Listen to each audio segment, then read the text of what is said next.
Hi, folks. This is Don Meisner with the North Country Fishing Report.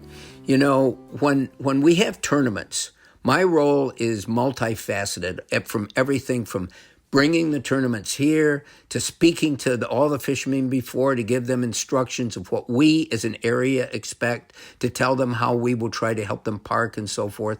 And also, when they come up on the stage with their fish and they go down, I try to talk to them as they put water on the fish to make sure it stays alive.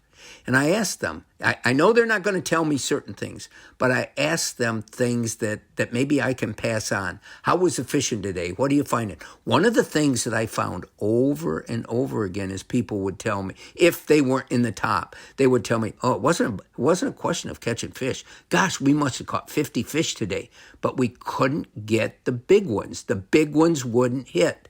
And that's one of the things that they tell me over and over again. What does it mean?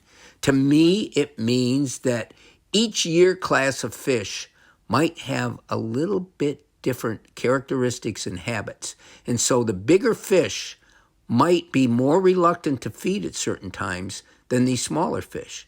At other times, if they are aggressive, they're going to beat out the smaller ones because they're tougher, bigger, stronger, and all that. And so survival of the strongest of the fittest. But that is one of the things that I really wanted to talk about, is that I believe, second of all, that fish tend to school or group by their year class. The big ones tend to group together because they're older. They're part of the same year. The smaller ones do their thing. It's no different than people or animals or anything. Seniors don't want to hang out with first and second graders. Seniors want to do their own thing with their own buddies or pals or girlfriends. And it's kind of the same thing with fish. The other thing that came of these discussions, and I think this is really huge, is when these guys get up on stage, finally after it's all over, so their competition is over for them, they'll go on to another area. The tournament director asks them, what were you using out there?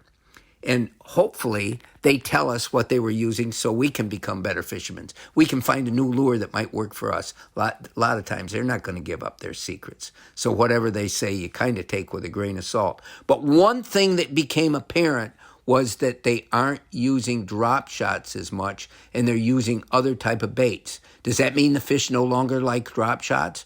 Or do people just kind of go different ways as time progresses? I don't know. But that's something that really, really held my interest. The fact that so many of these fishermen said, no, we weren't using drop shots. We were catching our fish with Carolina rigs, and most of you probably don't know what that is, but they're dragging a jig along the bottom or using some of these new type of jigs or whatever. The point is that drop shots seem to have dropped out of favor with a lot of these fishermen. Until next time, folks, this is Don Meisner with the North Country Fishing Report.